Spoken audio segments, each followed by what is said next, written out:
Well, hello, folks. Phil here from the Blue Envelope channel.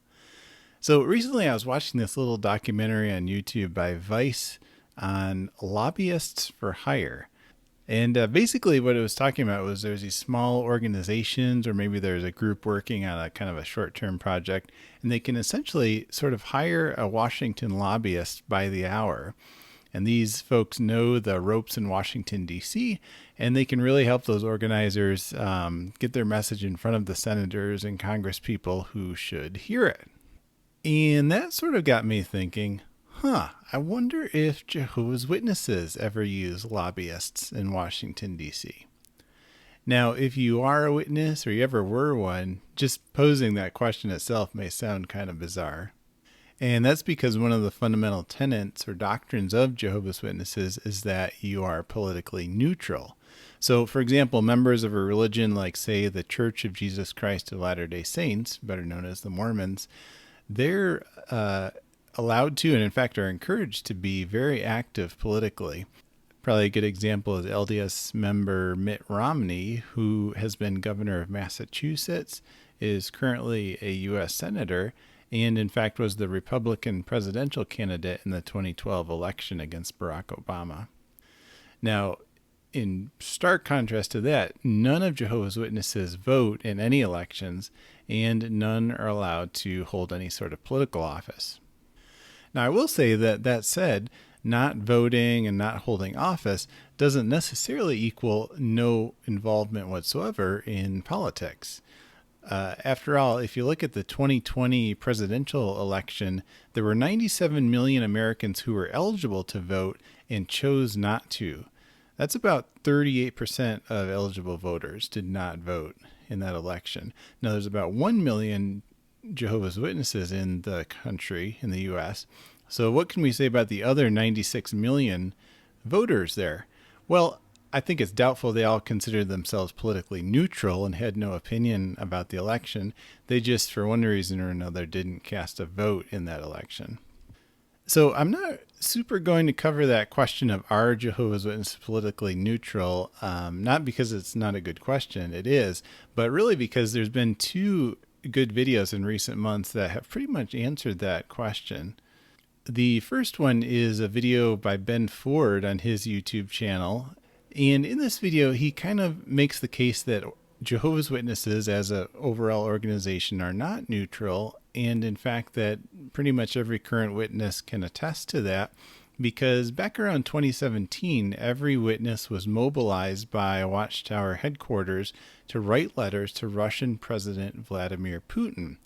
And the purpose of this massive letter writing campaign was to ask Putin to change his policies on how Russia treats Jehovah's Witnesses.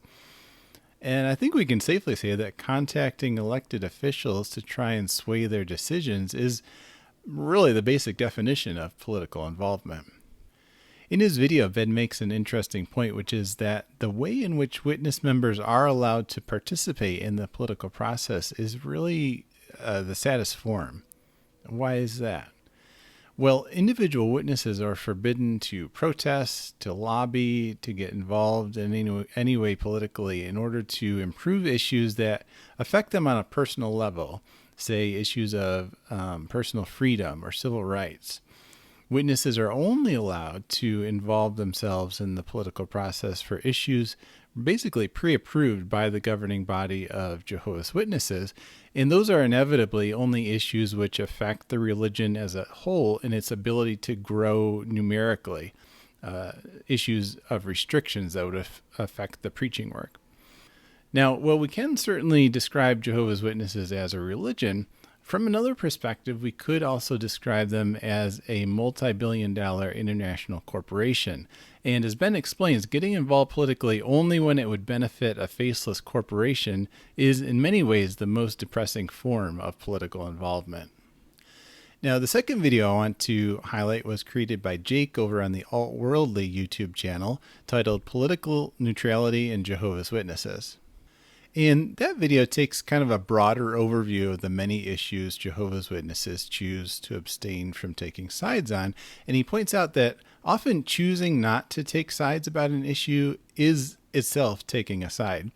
And one example he points out is during the civil rights movement, Jehovah's Witnesses as a religion, as a group, chose not to get involved, which in turn meant maintaining the status quo, which in turn meant keeping segregated congregations in the parts of the country where those existed.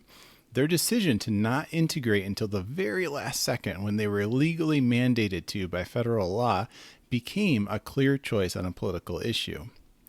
He raises another point that certain religious or social stances often become inextricably linked to a certain political party. So, for example, using the beliefs of Jehovah's Witnesses, if I told you there was this group of very religious individuals that are pro-life and against abortion for any reason, they are anti-trans rights and anti-LGBTQ plus rights. They adamantly believe that marriage is an institution only meant for a man marrying a woman. They want creation and not evolution taught in schools. Well, it's not super difficult to say which political party in America those stances are aligned with. So if you haven't seen those two videos yet, I'd highly recommend stopping this one. Go watch those first, and then, come back to this one, please. But I'll let those kind of answer that core question of, are Jehovah's Witnesses actually politically neutral? And I think after watching them, you'll find the basic answer is not really, no. Now that said, this is meant to be sort of a companion video to those, diving into the question of, well, given that the religion of Jehovah's Witnesses does take political positions, what exactly has been its involvement with the federal government in Washington, D.C.? For example, do they now or have they in the past done political lobbying? Now, it's true that religion in general has had a long history of interaction with the federal government, and the 20th century has certainly been no exception to that. In this book titled American Christianity, which, by the way, has an entire chapter about Jehovah's Witnesses, worth reading, Dr. Stephen Cox, the author, writes about the many offices that various denominations have maintained in Washington, D.C. over the years from which to direct their lobbying efforts.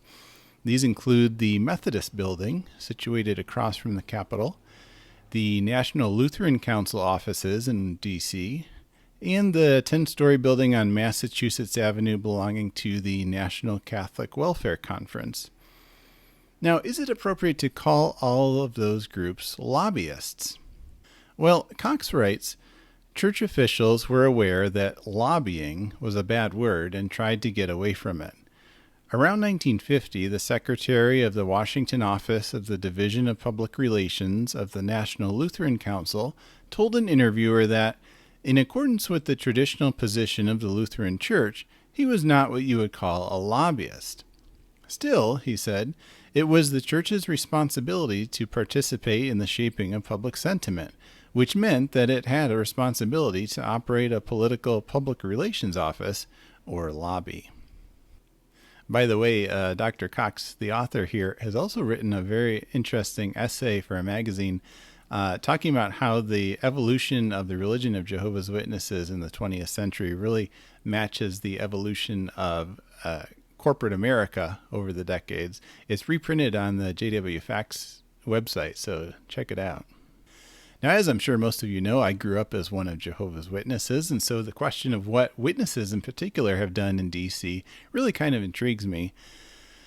I have to admit, and I say this not as a badge of honor, but something a little embarrassing, that I was not just raised as a member of the religion. I was kind of a JW nerd who collected facts and stats on the religion like other kids collected baseball cards. Someday I'll have to show you my collection of every lapel badge from all the witness conventions I ever attended. But anyways, because of my JW nerdiness, what immediately came to mind when I started thinking about this question of witnesses' activity in Washington was one of my early kind of heroes, a witness named Max Larson. And then one day, Brother Noah came down again after a year and a half, and how'd you like to work in the office? Well, Brother Noah, that's the last job I'd pick. So then he started to introduce me to the type of work I had to do.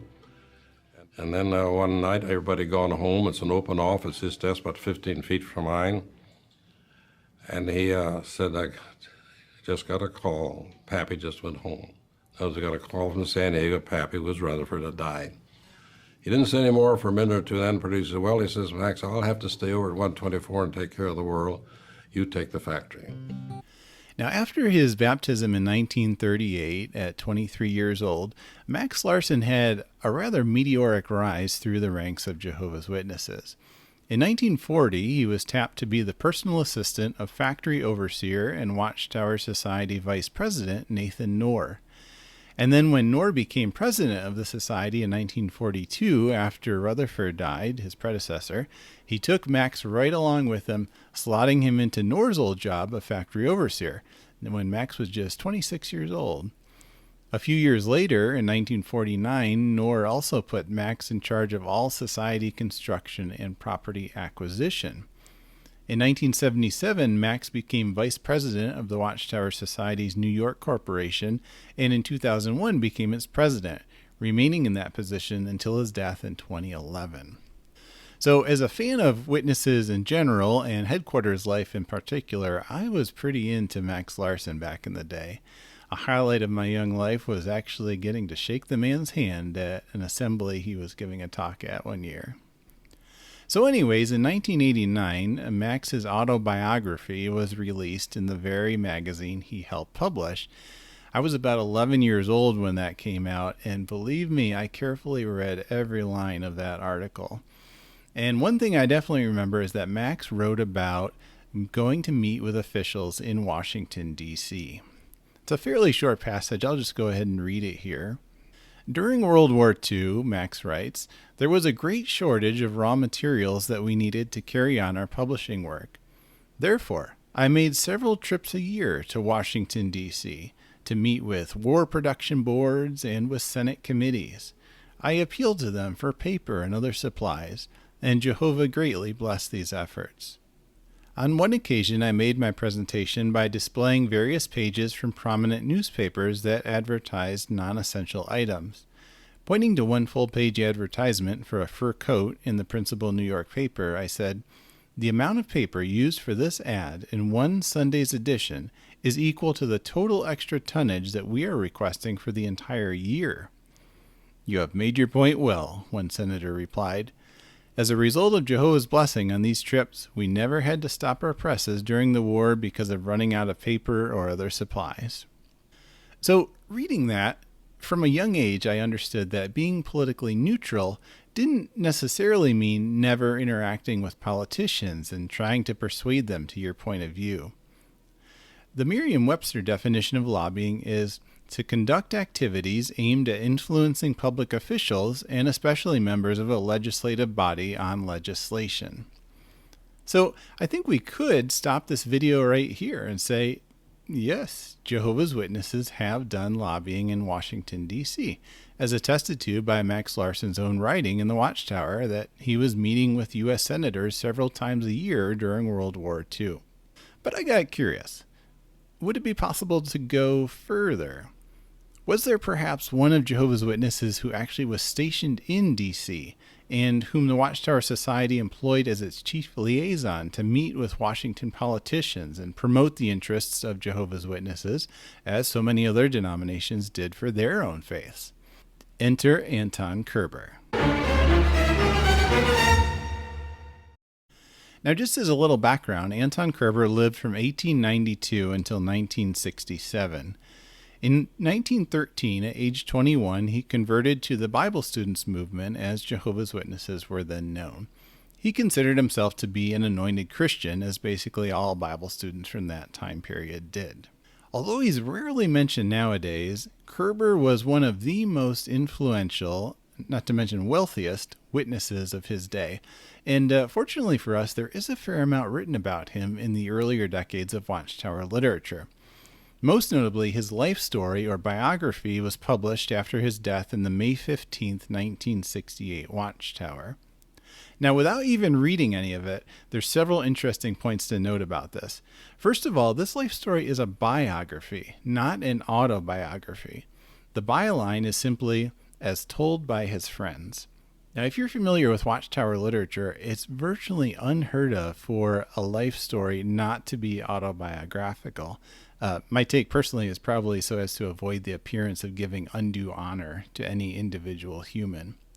So that's interesting. Secondly, this article was published posthumously about 6 months after his death. Now, you'll see life stories occasionally in the literature where there's a footnote that the subject died while the article was being prepared, but otherwise, to my knowledge, the only individuals that have articles published about them after their deaths are governing body members. They'll typically have a short one-page article kind of summarizing the career as a witness. And yet here we have Anton Koerber with a posthumous life story. So I think those 2 points alone help us get a little sense of what an important role Koerber played in the religion of Jehovah's Witnesses. Now, as you might be able to tell from the article's title with its play on words about talents, theme is happiness results from making the most of one's talents, Anton Koerber's major contributions, no pun intended, to the organization was primarily in the business and administrative realms, not so much in the preaching work itself. The article tells us that his family was in the Baltimore, Maryland area when he was born, and so he grew up there. After school, he entered the insurance business. He and his wife moved to Washington, D.C. when he was in his early 20s, and eventually he moved into the real estate business. The article tells us there, his natural abilities enabled him to become highly successful, buying, selling, building, financing, and managing houses, hotels, apartment, and office buildings. Just to give us an idea of his wealth, the article relates an experience where later in his life he was offered a chance to invest in a deal which would net him $1 million after 1 year, and he turned it down, didn't need it.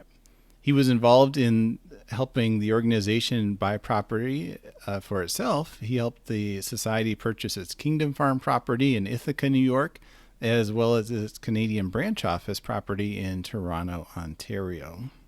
Koerber's physical location in Washington, D.C. allowed him to make connections with many of the movers and shakers in both business and government. For example, the article mentions that his frequent partner on preaching trips was General William Hall, Brigadier General in the U.S. Army. General Hall is an interesting fellow, probably worthy of his own video one of these days. As bizarre as it may sound to witnesses today, Hall was a very zealous Bible student, while at the same time actively serving as a general in the U.S. Army. His most well-known book he wrote was titled How to Shoot a Revolver. In 1911, Charles Taze Russell, the founder and president of the Bible Students, took a 4-month trip to tour East Asia and assess its potential for preaching efforts. So the group was Russell, his secretary, and 6 associates, and they visited a number of countries, including Japan, China, the Philippines, and India. One of those 6 associates was General Hall. In fact, his photo can be seen in the Proclaimer's book on page 420. So here's the same photo, now with names attached as seen on the Wikipedia entry for the general. When he retired, General Hall was working in Washington, D.C. as Adjutant General, reporting directly to the Assistant Chief of Staff of the Army and overseeing all administrative tasks for the U.S. Army. Although not explicitly mentioned one way or the other in Koerber's life story, it's very possible that his close friend General Hall made a number of introductions for Anton among those Washington movers and shakers. In addition to Hall's own prominent position in Washington, Hall's wife's family was also well connected. His father-in-law was a U.S. Senator. Now, this is just a fun side point, but the article also mentions that prior to his baptism, Koerber interested himself in a fraternal order. It doesn't mention whether this was the Freemasons, which is probably by far the largest fraternal order in the United States. Also left unanswered is whether Koerber kept up his activity in the order after joining the Bible Students. So, from the article, we know Koerber was a successful real estate developer living in Washington, D.C., and we know that he was quite active as one of Jehovah's Witnesses. The article describes him at various points over the years as being, in our current terminology, an elder, a regular pioneer, a convention overseer, and a circuit overseer. At times, his wife and 2 children lived at Brooklyn Bethel while he was working on various projects for the Watchtower Society. So, we know all that stuff, but what can we say about him being a lobbyist for the Witnesses in D.C.? Well, fortunately, the article is surprisingly forthcoming about this. It tells us, Even greater were his privileges in connection with representing God's cause to the government officials located in Washington, D.C. He had a share back in 1925 in fighting for licenses for radio stations owned by the Watchtower Society. For some 25 years and more, he appeared before presidents, cabinet members, and members of Congress to serve them with the many resolutions adopted by Jehovah's Witnesses at their various assemblies, always keeping in mind the fact that he was Jehovah's representative on behalf of his brothers.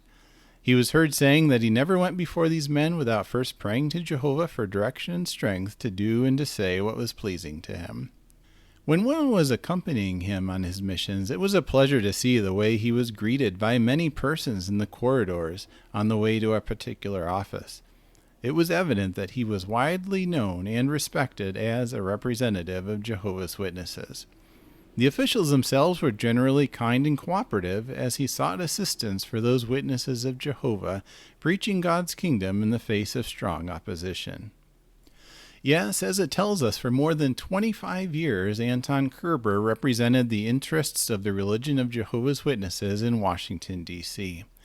The article states that he met with at least 2 U.S. presidents, if not more, not to mention countless cabinet members and members of Congress. Regarding what types of issues did Koerber meet with government officials? As the article states, in the late 20s and early 1930s, one major issue was keeping the Watchtower Society on the radio waves.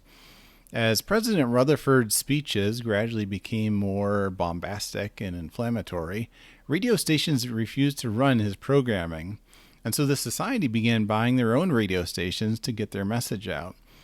Koerber testified before various government regulatory committees to keep the witnesses on the airwaves.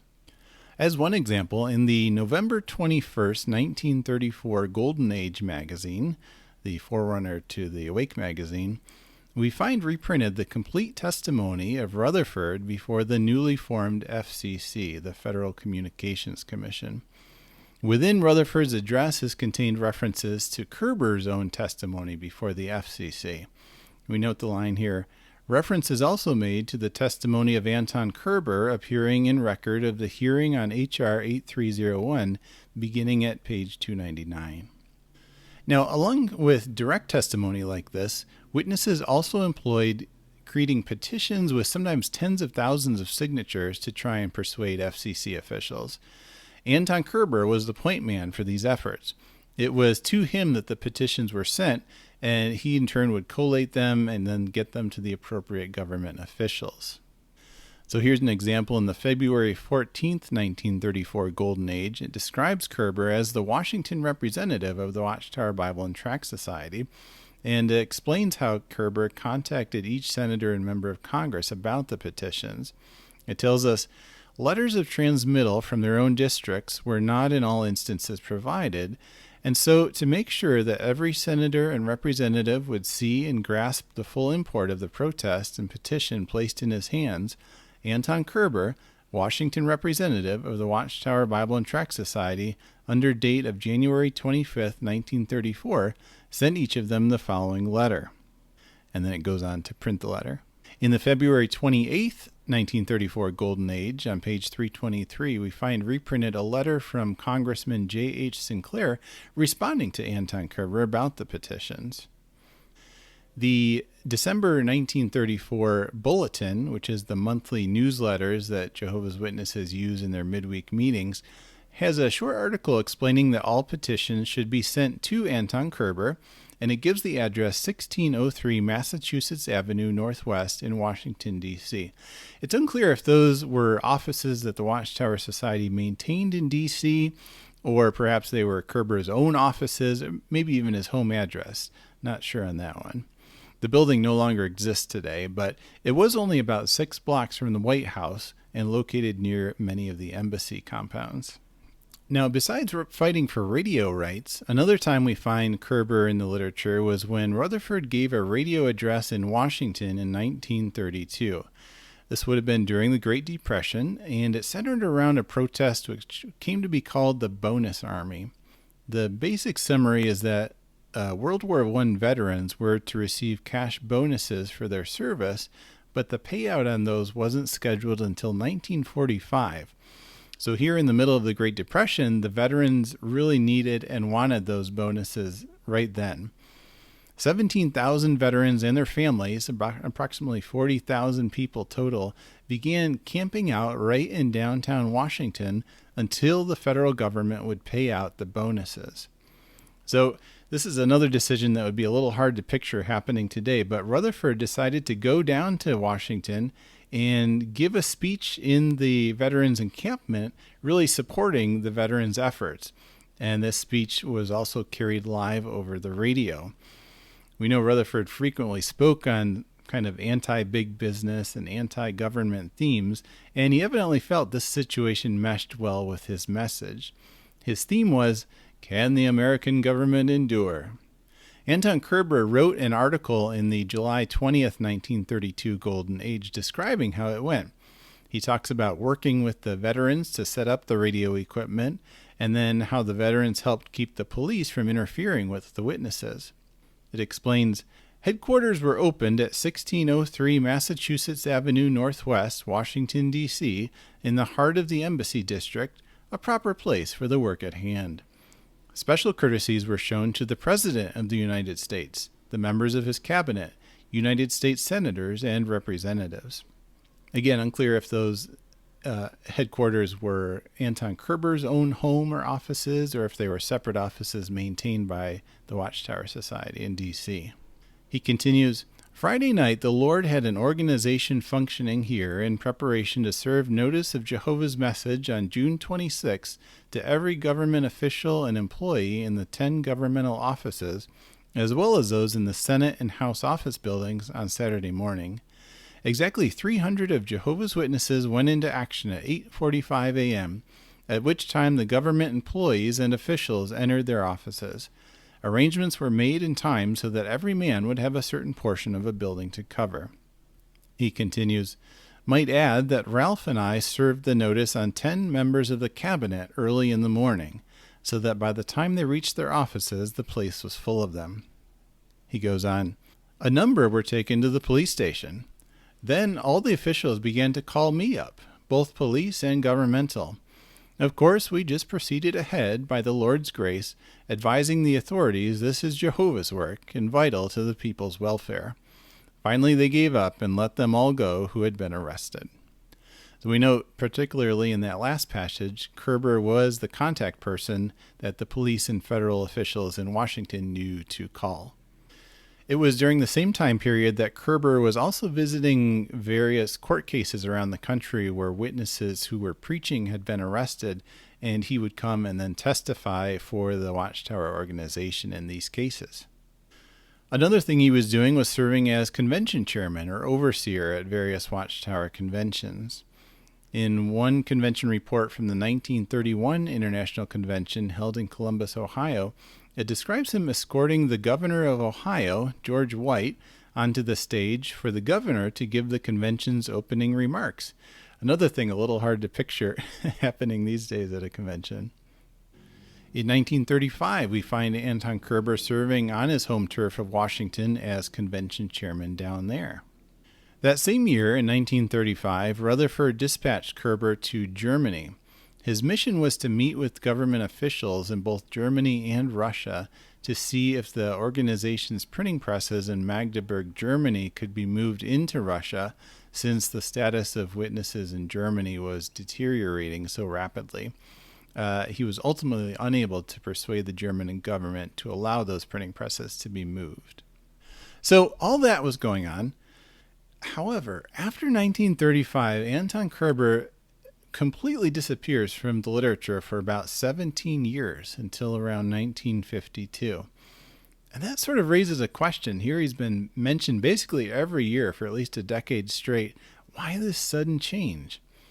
Well, all indications are that he had a falling out with Rutherford and was essentially blackballed from all positions of privilege in the organization until years after Rutherford died in 1942.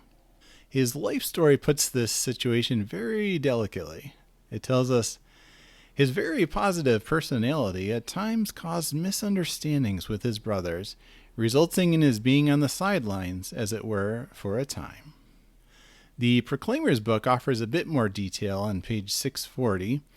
It tells us, however, there have been a few instances in which individuals who worked hard in cooperation with the organization also endeavored to use it to promote programs that tended to divert their associates to other activities.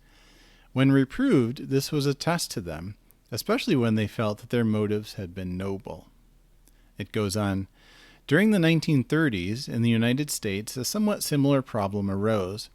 A number of congregations were publishing their own monthly service instruction sheets, which included reminders from the Society's bulletin, as well as experiences and their local schedule of service arrangements. One of these, published in Baltimore, Maryland, gave enthusiastic support to the preaching activity, but was also used to promote certain business ventures. Initially, Brother Rutherford gave tacit approval to some of these. But when it was realized what could develop from involvement in such ventures, the Watchtower stated that the Society did not endorse them. This presented a severe personal test to Anton Koerber, for he had intended by these means to be of help to his brothers. In time, however, he again made full use of his abilities to further the preaching work being done by Jehovah's Witnesses. So this was a time period toward the end of Rutherford's tenure as Watchtower Society president when multiple high-ranking men in the organization got on to his bad side, leading to their swift fall from grace and usually their expulsion from the organization. These include Koerber in 1935. It's unclear, at least from the Watchtower, if he was officially expelled or disfellowshipped from the organization, as well as Canadian branch overseer Walter Salter in 1936, and Washington's chief legal counsel Olin Moyle in 1939. Well, his time away from the JW spotlight worked out pretty well, actually, for Anton Koerber, as it was during this period that he returned full-time to real estate development, and presumably his wealth grew considerably in this time period. We see him next reemerge back onto the witness scene in the 1950s. His life story tells us, shortly thereafter, Anton returned to his real estate activity, after which he again became active as a full-time pioneer minister. Then, in 1952, he was able to arrange his affairs so as to be able to travel as a circuit minister for the Watchtower Society. Now, not to go too far off onto a tangent, but there's more information about Koerber's return found in an anecdote written by Bill Setnar. Now, Bill Setnar was a Bethelite from 1950 until 1958. He eventually left the organization in 1962. He wrote about Koerber in a 1974 anthology of essays from former witnesses, simply titled, "We Left Jehovah's Witnesses." Setnar may not be a name that's super well known in the ex-JW community these days, but he and his wife Joan were some of the most recognizable ex-Jehovah's Witness figures in, say, that decade or two prior to governing body member Ray Franz leaving the organization. Some might feel that Bill Setnar is a sketchy source, being that he might have an axe to grind against his former religion. I guess I would say, check it out, his essay for yourself. It's pretty even-handed. And really, at that time in the 60s and 70s, the audience he was most writing for were born-again Christians. They were a group that was very interested in sort of dismantling all sorts of quote-unquote false Christianity, including Jehovah's Witnesses and Mormons, among others. And it's very probable that really none of them would have known who Anton Koerber was. And I just feel like if he was making up things, he would have used folks that would have been more familiar to his audience there, ones like Watchtower presidents such as Nathan Knorr or Rutherford. So what does Bill Setnar write about this situation? Well, he does specifically mention that Anton Koerber had been excommunicated, or as we would say now, disfellowshipped, after his falling out with Rutherford in 1935. And by the time that Setnar came to Bethel in 1950, Koerber was known in Bethel as an unfaithful servant who had gone against Jehovah's theocratic organization. However, in 1952, Koerber pops back onto the scene, asking to be appointed as a regular pioneer. Well, after an initial no locally, he travels up to Brooklyn Bethel to discuss the matter further. Bill Setnar was in the service department at that time, and he was assigned to meet with Koerber. And what he told him was that, based on his past interactions with the organization, he was never really going to be appointed a pioneer again. But Bill gently pointed out to him that the service itself was what was really important, more than the titles we hold. And so Koerber could absolutely put the pioneer hours in, he just wouldn't have that official title of pioneer. Well, Bill writes that Koerber didn't like that answer too well and requested another meeting. Subsequently, he met with both Bill and now also A.H. McMillan, longtime Bethel heavyweight, author of Faith on the March, and that at that meeting, unfortunately, McMillan gave Koerber the exact same answer. Bill writes that he was very surprised shortly afterward to walk into the Bethel dining room one day and see Anton Koerber sitting next to Watchtower president Nathan Knorr. When the lunch was over, Koerber pulled Bill aside and pointed out a new car parked out on the street. As Bill relates it, Anton Koerber said, "See that Cadillac across the street?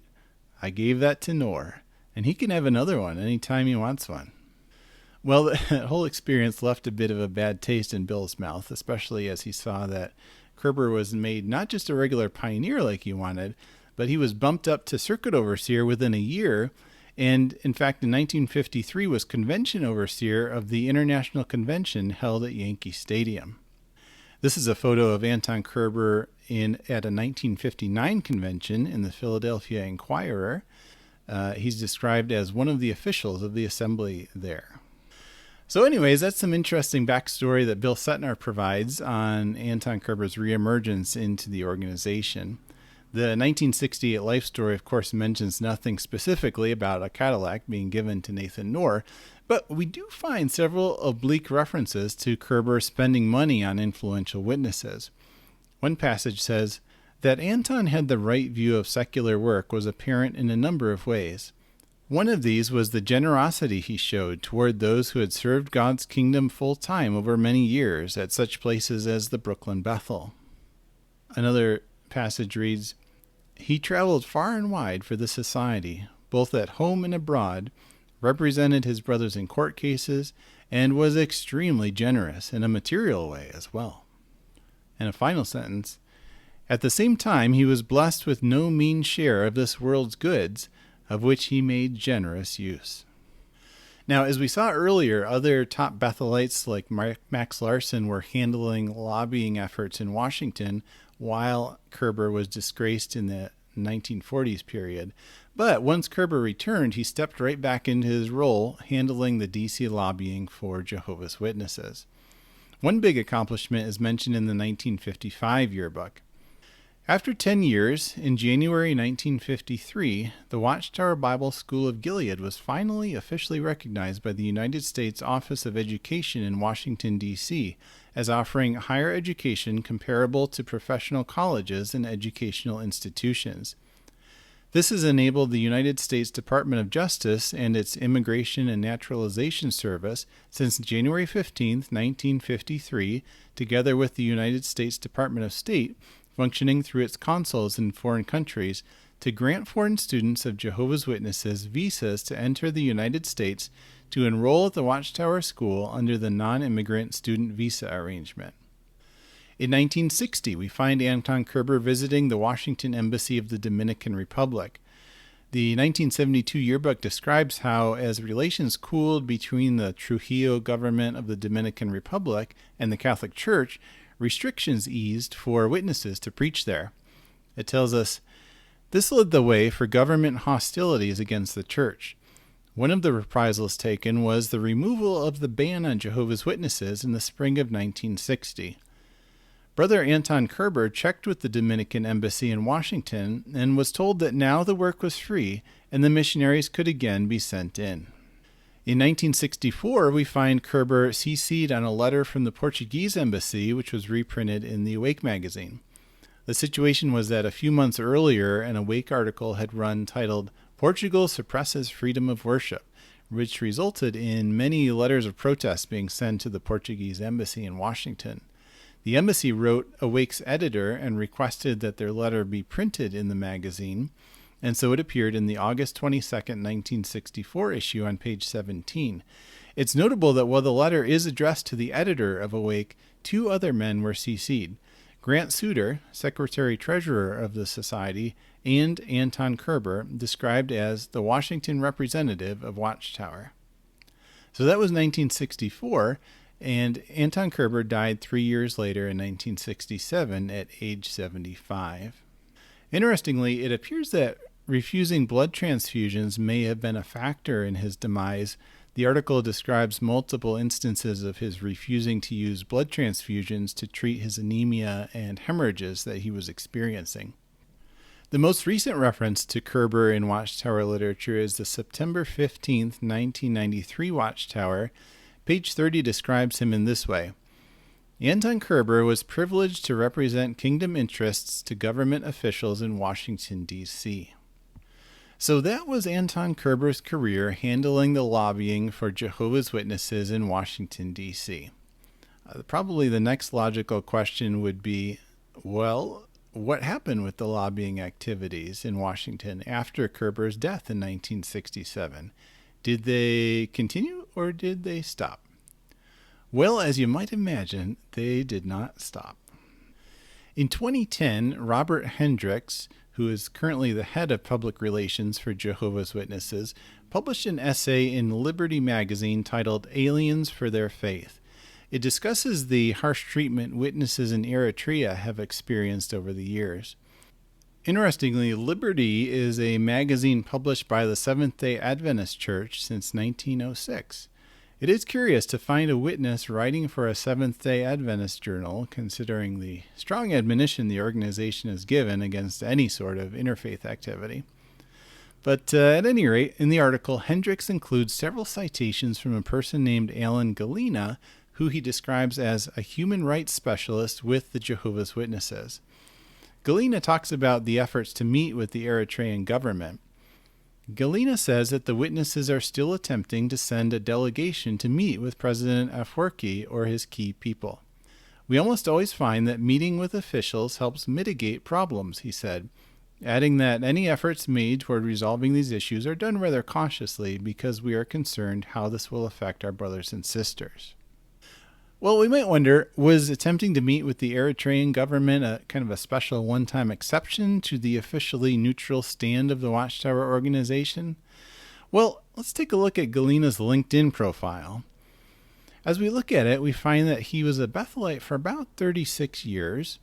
The first half, he worked as a purchasing manager for the organization, but his last 20 years were in the PR department, right up until 2021. And what sort of tasks was he handling there? Well, we notice that he writes public relations / sales professional with 20 plus years of experience in dealing with government officials, non-governmental organizations, and media representatives in Washington, D.C., Europe, and Africa. Clearly, Alan Galena was able to follow in Anton Koerber's footsteps, keeping a solid footprint in D.C. for Jehovah's Witnesses. Just a fun side point to note from his LinkedIn profile is that Bethel sent him to get his bachelor's degree in business, graduating in 2012. After leaving Bethel, Alan found a position doing PR and sales for a distillery in Wilmington, North Carolina, which is owned by some witnesses. The name of it is the End of Days Distillery. A little bit of an inside joke for witness customers. So that's one data point. Let's check out a second witness's LinkedIn profile. This is a gent named Robert Quant, who now describes himself as a solutions resource manager, also located in North Carolina. Robert, we see, spent 24 years at Bethel, up until 2018. Notable that his college education was also at the State University of New York, like Alan Galena. We see that the first half of his Bethel career was in IT, and the final 11 years were in the PR department. What sort of tasks did he do? Well, some of the bullet points he writes is, met with officials in Washington, D.C., U.S. Department of State, congressional staff, and foreign embassies. Coordinated, wrote, and edited annual human rights reports to the U.S. Department of State, OSCE, and others. prepared presentation materials to government officials and human rights contacts for use internationally. So Robert Quant was another Bethelite spending plenty of time in Washington, D.C. We can kind of draw the conclusion from looking at these profiles that the lobbying activity of the witnesses now falls under the purview of the Watchtower headquarters PR department, or known as the PID, Public Information Department, with Robert Hendricks as head. Okay, so what have we learned so far? Well, maybe we can take the last question first. Does the Organization of Jehovah's Witnesses conduct lobbying in Washington, D.C.? I think at this point the answer to that question would have to be yes, they do. At least as far back as the 1930s, if not earlier, those taking the lead in the Organization of Jehovah's Witnesses in the Watchtower Society have had an active lobbying presence in D.C. It's documented in Watchtower literature that Anton Koerber handled it for decades. Watchtower president Max Larson did it. And by looking at these LinkedIn profiles of Robert Quant and Alan Galena, it carries on today via the PR department. And so then we can go back to that original fundamental question, are Jehovah's Witnesses politically neutral? It is true that individual witnesses do not vote in elections or hold political offices, but it is really impossible to say that they are politically neutral, uninvolved in the political process. For at least 90 years, since 1932, they've actively schmoozed with Washington politicians to further their aims. And broadly speaking, those aims always have to do with loosening restrictions on growing the religion and attracting new members, or preventing any new restrictions from being enacted. You would never see them lobbying to, say, increase the minimum wage, or install more wheelchair ramps in cities, or build more national parks. But the second something happens that might limit the ability to convert new members into the religion, the witnesses that handle lobbying swing into action. Beginning with Anton Koerber using his connections provided by his pioneer partner, Brigadier General William Hall, and later those connections he developed as a wealthy real estate developer, the organization has used every method at its disposal to persuade politicians to support their goals. Now, all this is not to say, oh, that is a bad thing. After all, as Professor Cox wrote about in his book, American Christianity, the vast majority of religions in America maintain a presence in Washington, D.C. to further their aims. As we saw, they prefer not to call their members that are handling those duties lobbyists, and we definitely see that with the witnesses as well. Anton Koerber was never called a lobbyist for the society. Instead, the literature always refers to him as the Washington representative of Jehovah's Witnesses. But as Dr. Cox points out, there is no functional difference between what lobbyists do and what the Washington representatives of these various religions do. So a question, is it bad that religions have lobbyists? I mean, that's probably a question beyond the scope of this video. Most of those religions would probably argue that having lobbyists is essential to accomplishing their mission in this day and age. The trouble for Jehovah's Witnesses is that more than almost any other religion, they've painted themselves into a bit of a corner with their proclamations of their strict political neutrality. The question for me really is not whether it's right or wrong to do it, but rather, does their Washington lobbying match their public-facing appearance they put forth? You know, if your average witness was fully aware of the past 90 years of lobbying activity in D.C., would they be loudly and proudly telling everyone about it? Or would they be confused to learn about it, perhaps even ashamed of what the organization has been doing without their knowledge? The religion of Jehovah's Witnesses teaches that strict neutrality is one of the hallmarks of identifying the true religion, because Jesus said that his followers would be no part of the world just as he was no part of the world. I'm not here to say whether it's right or wrong that should be an identifying mark of true religion. Rather, that's what the organization teaches is true and correct. That being the case, where exactly does that leave the religion of Jehovah's Witnesses, given their long history of using lobbyists in Washington, D.C.? It's an interesting question to ponder. Well, I think that about brings us to the end of this video. Thank you very much for watching. Subscribe if you like to for more videos, and we'll catch you all in the next one. You take care now.